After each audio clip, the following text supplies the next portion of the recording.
अब हमारा अगला विश्लेषण हमारे देश के माता पिता और उनके बच्चों के लिए है, क्योंकि अब स्कूलों में पढ़ाए जाने वाले एनसीईआरटी का सिलेबस बदलने वाला है।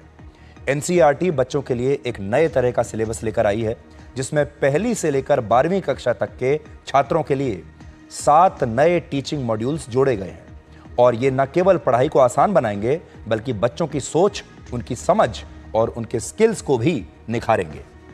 तो अगर आपके घर में, परिवार में छोटे बच्चे हैं जो स्कूल जाते हैं, तो ये खबर आपके लिए है।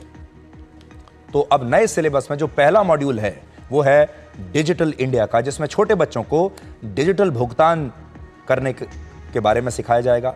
डिजिटल पेमेंट जैसे यूपीआई ऐप चलाना, टेक्नोलॉजी को कहानियों के जरिए समझाना और साथ ही डिजी लॉकर, आधार और आयुष्मान भारत जैसे प्लेटफॉर्म से कैसे जुड़ना है, ये बच्चों को सिखाया जाएगा और पढ़ाया जाएगा। यानी अब स्कूल से ही बच्चे ये पढ़कर निकलेंगे कि कैसे डिजिटल पेमेंट्स करनी है, कैसे अलग अलग डिजिटल प्लेटफॉर्म्स से जुड़ना है, अपना आधार कार्ड कैसे बनवाना है और बाकी की जो चीज़ें सारी चल रही हैं डिजिटल इंडिया पर, उनके बारे में स्कूल से ही बच्चों को पढ़ाया जाएगा। तो बच्चे पहले दिन से ही स्मार्ट होंगे। दूसरा मॉड्यूल है मेंटल हेल्थ का।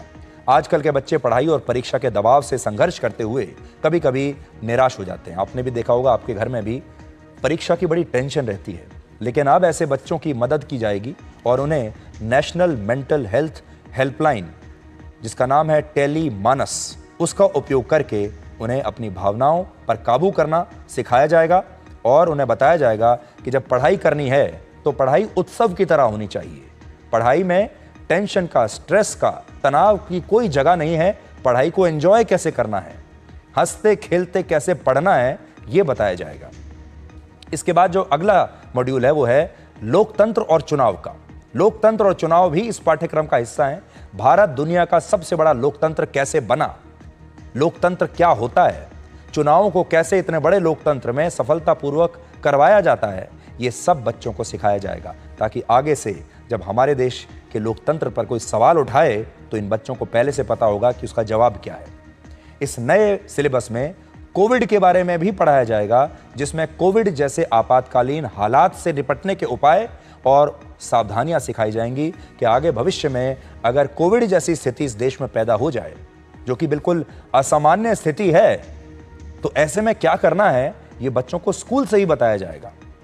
स्वच्छ भारत के सिलेबस में स्वच्छता जादूगर नाम का एक कार्टून कैरेक्टर पेश किया गया है, जो डस्टबिन्स के रंग और उनके उपयोग को बड़े मजेदार ढंग से बच्चों को समझाएगा और उन्हें स्वच्छ भारत के लिए प्रेरित करेगा। उन्हें बताएगा कि कैसे अपने आसपास के पूरे माहौल को, अपने घर को, अपने मोहल्ले को, अपने शहर को, अपने देश को साफ रखना है। और इसी तरह खेल के टीचिंग मॉड्यूल में बच्चों को नीरज चोपड़ा जैसे खिलाड़ी, मनु भाकर जैसे खिलाड़ियों के बारे में पढ़ाया जाएगा, उनकी कहानियां बताई जाएंगी और खेलो इंडिया कार्यक्रम से भी उन्हें जोड़ा जाएगा। और अंत में इस देश की विरासत और विकास, बच्चों को काशी विश्वनाथ कॉरिडोर या कोणार्क मंदिर जैसे स्थलों के बारे में बताया जाएगा। उनका महत्व बताकर भारत की इतनी पुरानी समृद्ध संस्कृति और धरोहर पर कैसे गर्व करना चाहिए, ये सिखाया जाएगा। और ये हमारे देश के स्कूल के सिलेबस में एक बहुत बड़ा बदलाव है, क्योंकि अपने देश से सीखना और अपने देश की संस्कृति को जानना, ये बच्चों को पहली बार इस तरह से स्कूल में पढ़ाने की शुरुआत अब होने वाली है। और एनसीईआरटी की इस पहल से ये संदेश साफ है कि शिक्षा अब बोझ नहीं है, एक उत्सव है। और अब कोई ये नहीं कहेगा कि पढ़ोगे लिखोगे तो बनोगे नवाब, खेलोगे कूदोगे तो बनोगे खराब। जब हम लोग स्कूल में पढ़ते थे तो हमें यही बताया जाता था कि अगर पढ़ोगे लिखोगे तो नवाब बन जाओगे, खेलोगे कूदोगे तो खराब बन जाओगे। हम यही पढ़ते पढ़ते सुनते सुनते बड़े हुए हैं। लेकिन अब की जो पीढ़ी है उससे ये कहा जाएगा कि पढ़ोगे लिखोगे तो बनोगे नवाब और खेलोगे कूदोगे तो भी बनोगे नवाब। ये अंतर है पुरानी पीढ़ी में और आज की पीढ़ी में। तो आज के लिए डी कोड में इतना ही।